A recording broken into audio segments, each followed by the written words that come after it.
Good morning, afternoon, evening, wherever you are, and welcome to NerdTube. And it's time to talk Star Trek, baby. It's Prodigy, Season 1, Episode 12, Let Sleeping Borgs Lie. I'm here with Cousin Cheeto and Commodore Boone. How you doing, Cheety?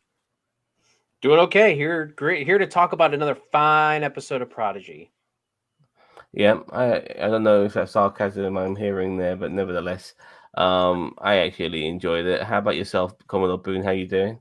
I loved it. I mean, I'm out there mowing my own grass, and I'm listening to it over and over again. And I did see it only once, but it's a great Mowing your episode. own grass, smoking your own grass. I totally understand what you're on about, man. You Okay. do you want me to send you some grass?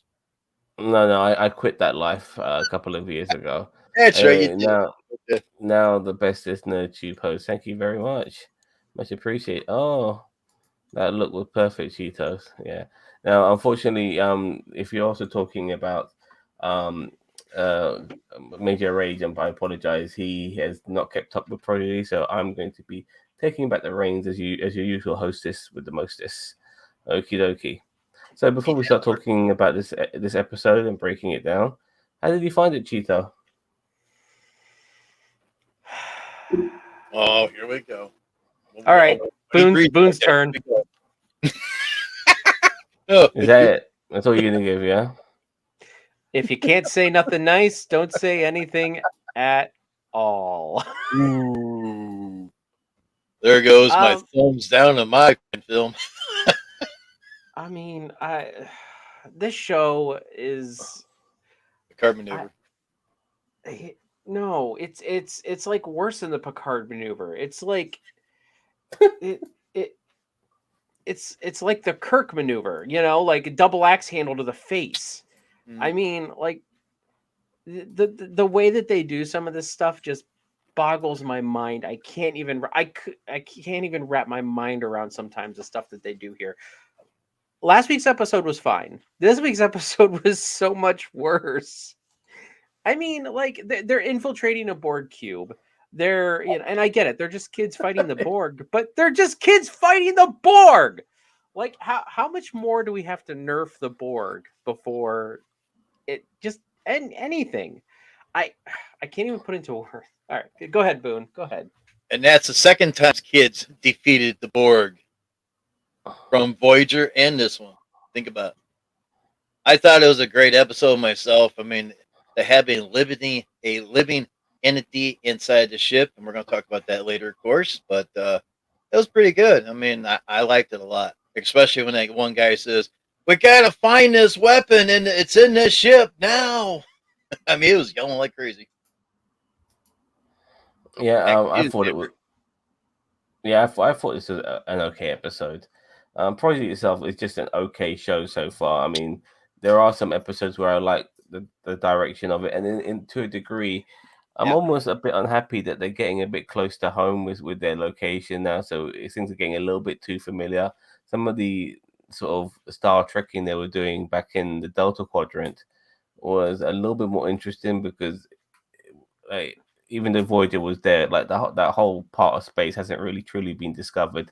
yeah. So in a way, there was a lot more mystery to it with what they were doing. But now they're getting back to more familiar ground, and we're coming across more familiar things. In the last couple of episodes, we had the Starfleet base, and now we've had the Borg. I'm not sure how I'm feeling about it, but maybe in an episode or two we'll find out.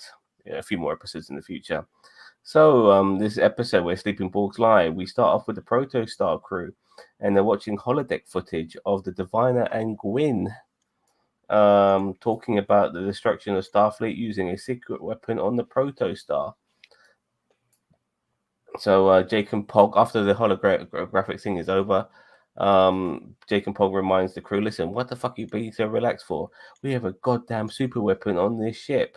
So they decide to search every part of the ship to find the super weapon. Then By the Yvonne says way, something, if yeah? by the way, if ever there was a person that should be a Tellarite, Zam, you should voice a Tellarite. Like you should be voicing Jacob Pog, and you should use the exact same verbiage that you're using.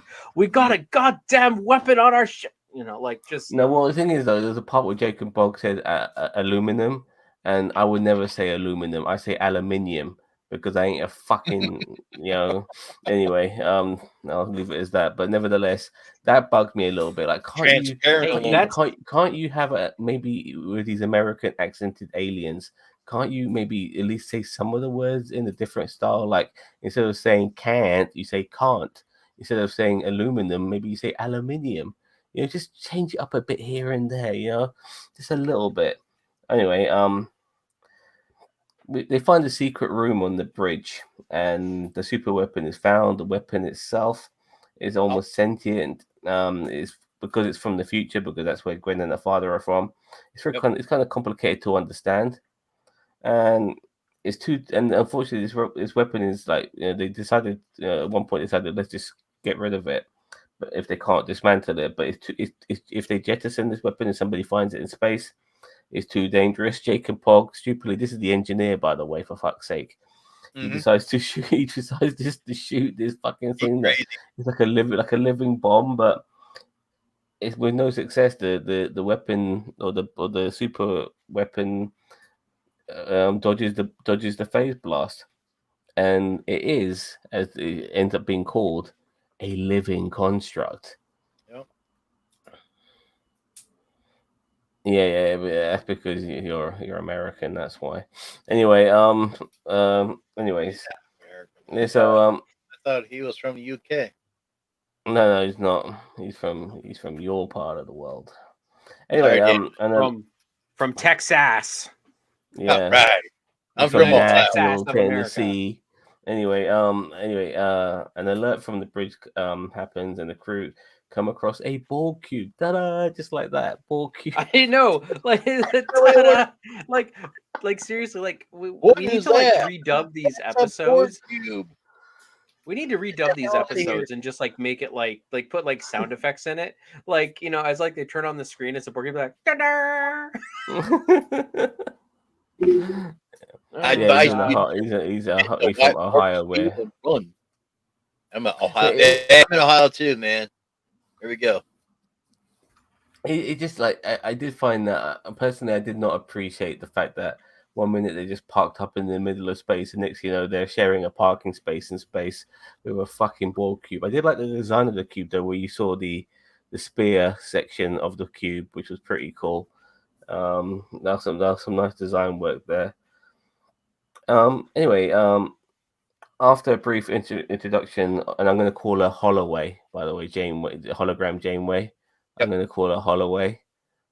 Maybe does that work for you guys? That worked. Yeah, but we got two Janeways in this fucking episode, so I noticed that. just to distinct them. You know what I mean? Anyway, so after a brief introduction of what the Borg are by Holloway, Gwyn thinks that because they are packed full of knowledge from all the assimilation they've done, that they might have a way of disarming the super weapon, by if they go on the Borg cube. Sounds like a genius idea.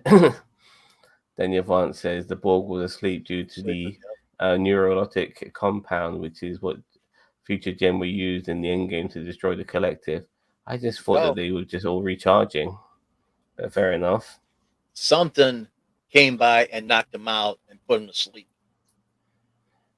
Basically. Yeah, well, this is not the first time I've seen the Borg sleep, but usually they're not all sleeping at the same time. Even anyway, Data put them to sleep one time. He put the command in there to sleep. So Admiral Janeway is now drinking black tea. Doctor's orders, by the way. The Diviner is in sick bay, saying delirious things like his daughter's being taken and he's having to save people. Now we kind of get to meet a couple of members of Admiral Janeway's crew. We come across the Doctor. Do you recognize the species of the Doctor, guys? He had horns coming out of his face. Yeah, I think it was a Tellarite because the way he was talking, like he was very standoffish with everything he said, and that's a Tellarite. He's a bit tall to be a Tellarite, no? You are right. He is too tall to be a Tellarite, but I don't know what else he would be. I mean, honestly, like I'd have to look it up. Okay, but I did not. I thought that's what I thought. Yeah. See, Daniel Vance also agrees that it's a Tellarite. I mean, you're right. It might be too tall. Maybe it's a result of crossbreeding. Maybe a Tellarite married a Vulcan and then they had a baby. The Vulcan, huh? Think it happened. Okay. Or Saru species, and then they kind of balanced out into a normal height. What are they called? Well, this I don't remember what particular Saru doctor. species. I mean, we only spent a moment with the doctor, but he's an arsehole. You know, that's his. Oh, yeah. He's the personality of an arsehole, and we have a very helpful Trill ensign who's obviously trying to be. I wouldn't say necessarily kissing up to Janeway, but definitely just trying to make herself as useful as she can. Hey. Yeah. Okay, and thank you for muting. Trying to make herself very useful for Janeway, and she and the doctor scolds her for that as well. I was like, what the hell, man? Yeah, but yeah, that was a little funny moment. We got to just know a couple of characters. I'm sure we'll get to know those characters a little bit more as now the Diviner is on that ship. Or we won't, and he'll die. Yeah, for sure. The Borg seem to be sleeping, so the crew go on the ship to find the answers they're looking for. Zero, being a very unique being, decides to find the answers by plugging herself into the collective. Zero species is already known by the Borg as 802. Yep. That was pretty cool. So they've come across Zero before. And then next thing you know, the Borg drones inevitably they start to wake up. Now, Cocky Dow, he kind of learns very quickly about the Borg adaptation, and by firing a second phaser shot and not being able to take one of them down, he's surrounded both sides. The whole group of them are surrounded both sides by the Borg, but Gwyn manages to escape whilst the rest of them gets captured. They get captured. They should be immediately assimilated. You know what I mean? Yes, that is one of my points. Yeah. Yeah. What? Like, okay, I get it. They get taken to Goldfinger's table where they, instead. But it's like in First Contact, the assimilation process starts when they get the tubules. Now, granted, there's more to assimilation than just the tubules, but they that's how they get them. That's how they kind of nerf, the person, and then they take them back to the assimilation tables. There were no tubules to be seen in this entire episode. They didn't try to assimilate them. It would have been funny if they tried to assimilate rok-tahk and like they couldn't get through his skin or something like that. Like that would have been okay. Like I would have believed that. But like no, they didn't do a Tellarite. They didn't Dal. They didn't. None of them got tubules. The only one I could identify was the bull-looking Borg. You call it a bull. I call it a unicorn. But they had a big horn sticking out. It looked like a rhino. What are you talking about? Yeah. I guess I better go back and watch this. I know that is, and honestly, I will give Prodigy one prop this episode. One prop that they took this is the first time that we have seen a not humanoid species, although they are bipedal, but a not humanoid species, and they're a Borg. I don't think we've ever seen. It's still reasonably humanoid though. He's got two legs, 2 arms. I'm not saying that's what it's bipedal, but still, like we only ever see like humans, Cardassians, Klingons, Romulans, because they look human. But it's like this is the first time that they've ever done like anything outside of that norm that looks and is similar to human. So one prop. Well, remember in Enterprise where they were copying the prequel series of Star Wars by having their own version of the Separatist Council and stuff like that, and one of them was like an insectoid looking guy. Oh, you're talking about the Xindi incident. Yes. Yeah. No, that was actually not. Well, okay, yeah, okay. That insectoid. I want to see that insectoid being assimilated and seeing how that would look. That would be interesting. It would be interesting. You know what I mean? And that's what I'm saying. That's the first time that they have ever done something like that. I would love to see a dog assimilated. Like, why not? Yeah. You can assimilate a dog. Sorry, Boone. What you want to say? A big giant ant. Yeah, big giant. Exactly. I want to see some animals. Yeah. I want to see like a fucking giraffe assimilated. Maybe the neurotic I hope I'm saying that word correctly, compound was still affecting the Borg enough that they weren't at 100% even after awakening. Yeah. That's neurolytic. That's possible. Neurolytics, there we go. Thank you. Like analytics, or analytics, Anal, like analytics, as I like to call it. analytics. Sorry, that's what you call it. Analytics. Okay. They weren't even at 100% even after waking. I'm not sure. I mean, And maybe not all of them. And speaking about different species, that Zero, I mean, I did see some of the Zero where he had that, his face with the lights and everything going through. That's something similar to the remake of Lost in Space, of the robot that had the arms and legs and everything.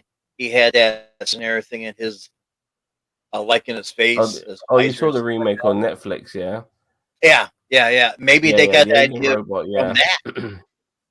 I mean, that's what it almost looked like to me, which is pretty damn neat in my book. You know that the black guy who got poisoned on Lost in Space. Remember him?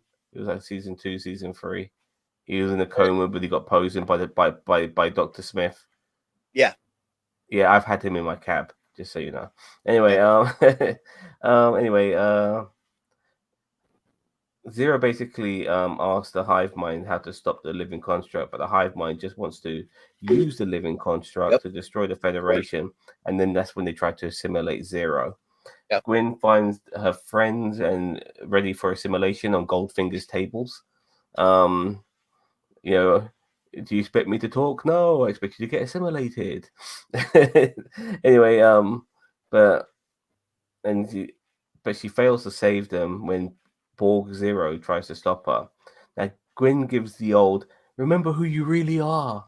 Yeah, you're stronger than them. Break God. free. Zam, how did you not know that I was going to have an issue with this episode? Look, I want to know how they assimilated Zero. Like, Zero is non-corporeal.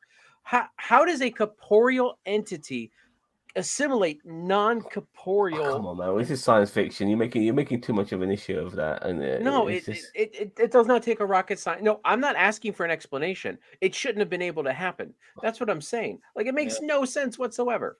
Look, the cliches for me was what made me laugh. It was like, yeah, remember who you really are, Zero. You're better than them. You're stronger than them. Go fight it. Fight the mind control. And Zero. And honestly, you're right. That was very like cringe. Cliche. I agree with you. So, Resistance is not resistance is not futile. My God. Yep. Yeah. And all of a sudden, he broke loose. Yep. Yeah. She Zero. I keep thinking Zero is a girl, but for some reason, but Zero resists and breaks free from her mind control, and EMPs the Borg drones, saving the Protostar crew, and obviously them escaping the cube. Now, before I continue, let me just read some more comments here. Daniel Vaughn said, when the Borg come alive, we see one with a veil and another with a multi-tiered hammer advisor. And by the way, at least one good thing as well is that Zero got an upgrade by being assimilated by the Borg. Mm-hmm. She's got like a better arm now. She's like, it looks like something that Dr. Robotnik would sit in. Maybe the neurolytic compound was still affecting the Borg enough that they weren't. Oh, sorry, my bad. Resistance is not futile. Right. As the Protostar is leaving the Borg cube, they again play Kelvin music. See, I can't remember. This can be in the Kelvin universe. Keep this in the Kelvin universe. The Kelvin universe is becoming a distant memory now. For now. Now Zero, whilst they're back on the ship, Zero did learn some things whilst in the hive. The living construct can't be removed or deactivated. With a super weapon on the ship, which is meant to destroy Starfleet. Going to Starfleet now is no longer an option for our kids. A distress call pops up, and the Protostar decides to help, and that's the last we see of them for this episode. Yep. So you can understand that now they know that, because that's why the ship kind of destroyed that starbase last week, because it's a weapon to destroy Starfleet. Yep. So so obviously until they resolve this issue, they can't see Starfleet, and I like that, by the way, because I don't want them jumping to Starfleet too soon.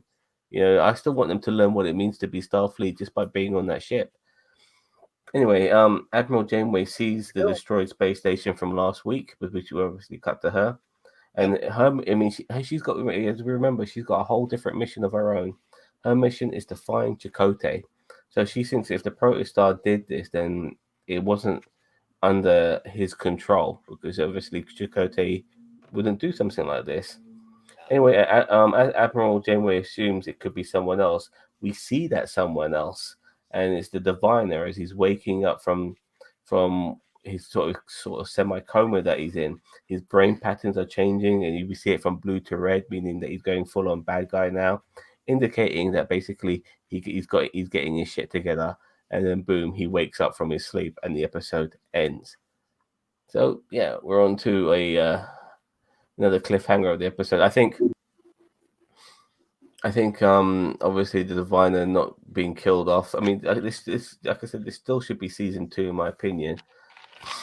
But with the Diviner not being killed off mid-season, that means obviously he's still the main bad guy, and whilst he's alive and the living construct is still in play, it means that obviously our kids and Starfleet can't get together in any capacity whatsoever. So until that changes, excuse me, we're going to be having this sort of chase between Admiral Janeway and the Protostar crew, trying to find out what the hell's going on, as well as the Diviner now possibly, trying to convince Janeway that the Protostar crew are the bad guys. So it's going to be interesting to see how that pans out as well.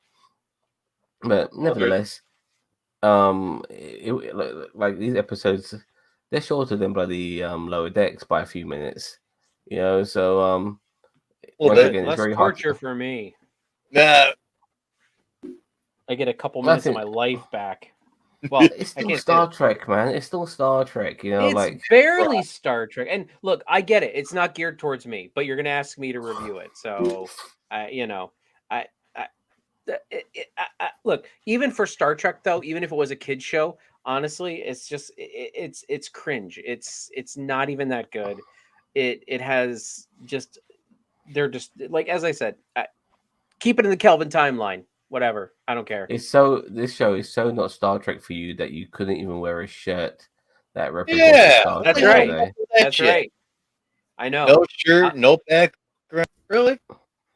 No what? Well, no background. I don't ever have a background. I know you don't. I just threw it at you. Okay. Anyway, Daniel Barnes is giving it a 6 for entertaining him. Hold on, I gotta put the poll up so people can vote how much they love this episode. Well, it's so nice to be in what feels more grounded in Star Trek universe. I needed a Trek more grounded in canon after this last season of Lower Decks. Yeah, I mean, when you say it's more grounded in canon, we just got the Borg. And we've got that's a typical Voyager episode for you. I mean, we got some Borg and we got some Janeway. Get that poll up. Let's go. I'm waiting on you. So time to market now, fellas. I'll start with you, Boone. You're gonna start with me? Mm. Damn. Well, let me put my phone down. I did like the episode. Last. I did like the episode. I like the part, as I said, about Zero being almost like the Lost in Space robot. I thought that was pretty damn neat, really, because I haven't seen that for a while. But it might not be close. It's like close or whatever, but it was pretty good. And of course, they found a living weapon. And when that guy was coming out of his sleep, he said something about they took his daughter. So I would give it probably 6. I know Cheeto's really shocked about that. Oh, I'm gonna mark it next. I'm gonna say the worst till last, which is you, Cheeto. So I'm gonna go next. I'm gonna give it a 7. It was okay. It's a generous 7. Don't get me wrong. There is an overarching story and stuff like that regarding the weapon. There was 3 things that pissed me off about this particular episode. Like a couple of them I'll just mention, like the like the Borg just turning up, just like that. That was a bit stupid, and obviously not being assimilated as well. That was also, when they got captured, the Borg don't take prisoners; they assimilate you into their collective. That's how they operate. Yeah. So it doesn't matter, like I would love to see how if rok-tahk can be assimilated, that's got me curious because she's basically like living rock. Can those tassels, penetrate her rock? If which is, yeah. You never know. So, I guess. Exactly. Yeah. So, but yeah, I'm gonna give it a 7 out of 10. I thought it was an okay episode. The plot thickens with Prodigy regarding all the overarching stories and stuff like that. The Diviner now being with Janeway as well as this living bomb monstrosity they got in there, in their ship. So it's gonna be interesting. What about yourself, Cheetah?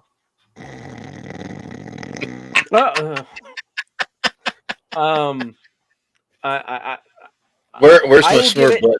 I will give it a generous 4. I thought you were gonna give it 3. I was going to give it a 3. I'm gonna be generous. I'm gonna be generous and give it a 4. I didn't enjoy this. I mean, it's another cliched Borg. I mean, the kids, they should have been assimilated. Like, they aren't even a trained Starfleet crew, and they survived by the skin of their ass cracks. I mean, Zero being assimilated was stupid.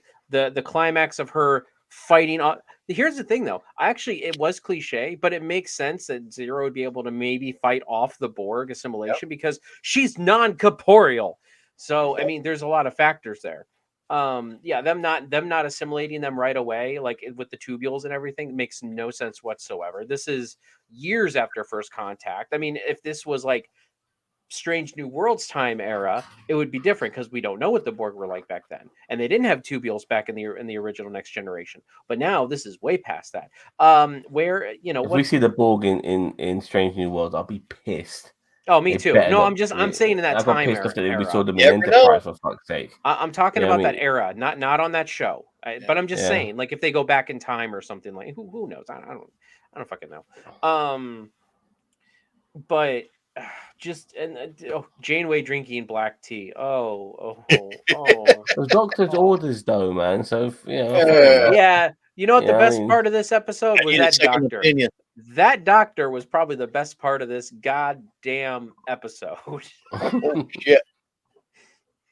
I mean, I don't know. I cannot get on board with this show. There are some elements to this show that I like. I like rok-tahk a lot. I don't like Dal. Even though he's kind of coming into his own, I still don't like him. I still can't stand him. I feel like rok-tahk would be a better captain than Dal would. Gwen's okay. And honestly, I don't know about. I'm very in the middle with what's his nuts? Who's the engineer? Why can't I remember his name? Jankum Pog. Jacob Pog. I mean, not only is it how did a Tellarite get out into the Delta Quadrant, which if they explain, I'm okay. Some warp accident, the caretaker, who cares? Okay, explain it one day. That I'm not saying I'm not knocking it against it, but I'm just saying like this show is not geared towards me. I understand that if you are watching this and you are like, man, this guy's a fucking cynic. He is. I am, but don't take my word for it. Watch it. If you like it, I am absolutely happy for you. I do not feel that all of Trek has to be for me. Okay. However, when you start dipping into the elements of Trek that are like, that are more geared towards me, and you do so, like this is like last season and the tribute episode. I did not like the tribute episode to Odo. Well, to the actors who played Odo, and who else was in there? Leonard Nimoy and Uhura was in there, and I did not like that episode. I thought it was very, very hand-fisted, and they used stock audio from old episodes, and it just was a mess. I'm dying to read this comment here, by the way. Oh, Daniel go right on Vance says, ahead. I hope rok-tahk would be more adult this season after spending. Was it really hundreds of years in It was slow a time? long time. Yeah, that was Yeah. probably one of the. I want to say that was one of the best episodes of the first half of the season. Yeah, that was a Well, me and fantastic Zam episode. call season 1. Yeah. Go Well, she ahead. never got a chance to grow up, but I mean, she still remained a child in her head because she never got a chance to grow up by interacting with different people. So in a way, she just remained who she is. That's how I saw it. But yeah, Next, Daniel Vance's next comment, though, I 100% agree with you. I do not want this to Sorry. lead up to a Janeway live action show. That's not happening. No, I don't think so. I mean, I don't think that's going to happen at all. I'm okay with her being animation only because she's. I mean, maybe if she shows up in Picard, because Picard is more along the timeline of where we're at modernly. You know what I mean? Like, it has actually been like 30 years since TNG went off the air, and Picard takes place 30 years after TNG. So, or after Nemesis, I believe, or something like that. So it all kind of lines up. So I wouldn't mind Janeway, but if you want Janeway post Voyager, like, it's not going to work. Unless it's animated, it won't work. Dude, no, honestly, Daniel Vance, a lot of people who've been on Star Trek, and from TOS right up to now, a lot of them have been fucking pricks. Avery Brooks comes across as a fucking asshole. He does. I love Cisco, but Avery Brooks is an asshole. Yeah, I mean, he comes across as and obviously we all know what William Shatner's like as well. So, God. yeah, so like actually, sometimes when I watch Star Trek conventions on YouTube, the ones I like are like people like when Carl Urban showed up, because obviously he's been Bones. So seeing him there was, I think about, what the fuck's he? Oh yeah, that's why he's there. Dude, and he is like the best actor to come out, like not the best actor, but yeah, the best impersonator. I thought that was such a stupid casting when it happened, and I saw the movie and I'm like, God damn it, this guy's my favorite part of this entire movie. He's nailing it perfectly. No one else is nailing those characters. Like Simon Pegg as Scotty. Who the fuck? What were you thinking? You know, I mean, no, Zachary Quinto, I would say is not as good as Carl Urban as Bones, but is very good. I would say that those two are very good representations of Kirk and Zachary Quinto Spock. plays a good Vulcan, but does he play Spock? I'm not sure. I think I think he does. I just think the writing. If anybody plays Spock, there. is what's his name? Ethan Peck. Or Ethan Peck, yeah, not Quentin Peck. Yeah, Quentin Gregory Peck's Peck's Mysterio grandson. from Spider-Man. Yeah. So he does a better job of portraying Spock, in my opinion. And you know what? I would not disagree with you on that. As I said, Spock, the character of Spock has been very lucky because it has been represented by some very good actors. Yeah. I feel that a lot of the Spock actors that have come since Leonard Nimoy have really knocked it out of the park, in my opinion. And I think there's only been two. I think Ethan Peck and Zachary Quinto. But you got the people who played Spock as a child and stuff like that in Search for Spock. Yeah, I mean, so, but yeah, so like some of these cover actors, also like Whoopi Goldberg, she's been on there, obviously. Like she's been Spock. No, she's been in Star Trek conventions. As well. So I really like seeing, and obviously every time Scott Bakula is on there, they never ever ask him about Enterprise. They always talk to him about Quantum Leap. You know what I mean? Like he thinks there should be some. I might as well just go to a Quantum Leap convention because nobody fucking asked me about Enterprise whatsoever. You know what I mean? It's just Quantum Leap. That's all they fucking talk to him about. So yeah. Anyway, which is sad because I love Enterprise. Like, I would say Enterprise is probably my third favorite Trek right now. Only two above it are DS9 and Lower Decks. Enterprise is my third, but DS9's probably above Lower Decks right now, but Lower Decks is not finished. So I think what it is as well is that the character of Sam Beckett and Jonathan Archer, they feel very similar to each other. Mm-hmm. They feel very much the same people. as well, which is why I think when people were watching Enterprise, they thought, "Wow, Sam Beckett's the fucking captain of the Enterprise." You know what I mean? Not Jonathan fucking Archer. But yeah, so it very much felt like that, and they're both scientists as well. I mean, everyone in some capacity is a scientist of some sort, aren't they? If you're working in Starfleet, You have so to be a scientist. Yeah. yeah. I mean, would it be medical or engineering or both? You know, You so gotta have some knowledge. Yep. you gotta have like like they're learning quantum physics as their first, Yep. quantum science as their first levels, in Starfleet Academy and shit like that. So yeah, so there's various, yeah. We were going on a tangent, guys. I do apologize.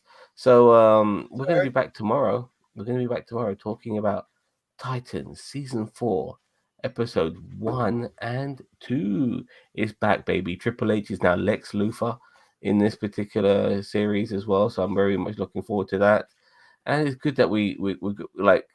It's fun in a way, like we're getting the big guns. I think now with Titans because they briefly had the Joker, who's one of the biggest Batman villains, and even though Lex Luthor is not necessarily a Batman villain, even though they've crossed paths many times, he's still a top tier DC villain. So it's good to see that now happening on Titans, and I'm very much looking forward to seeing how that series will progress. So we're going to be doing episode 1, 2 tomorrow. In a couple of hours, my review of The Devil's Hour will be up on YouTube. So keep an eye out for that as well. It's a decent series on Amazon Prime. I will say this: some shows are slow burns, some things are slow burns. Movies that are slow burns are good. Television shows that are slow burns, not necessarily very good because it does drag. It's only 6 episodes long, but the payoff for that show is pretty good for 6 episodes. So if you do decide to watch it on Amazon Prime, watch it, then watch my review because I'm going full on spoilers, baby. Anyway, so we'll see you guys tomorrow for Titans. Sorry, I got a question on Yeah. the Marvels. What channel is that on? Titans, you mean? Yeah, the one that you talked about. HBO Max.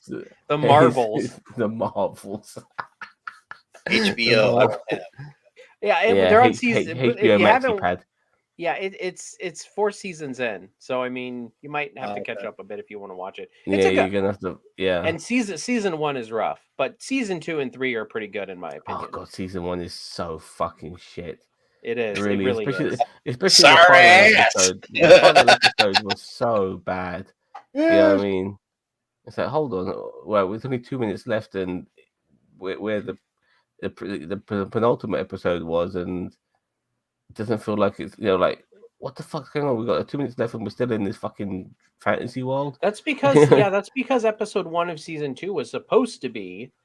Episode 1 of season 2 was supposed to be the last episode of season 1. I don't know why. I thought it might have been a production issue or something. Well, they nipped it into the bud very quickly, and they went a different direction. And I'm very happy about that. So anyway, we're talking about a whole different ball game now. So yeah, any more questions, fellas, before we wrap this up? You got one last comment from Daniel, which is funny down there. He says, "Cheers, everyone! Don't forget to like, share, and subscribe. Resistance is futile. Resistance is not futile." Yeah, it's not futile, not anymore. I like that. Yeah, yeah, exactly. All right, fellas, don't forget to like, share, subscribe to NerdTube, the greatest YouTube channel you've never heard of, and we'll see you tomorrow. Take care. Bye-bye. And of course, as always, may the Force be with you.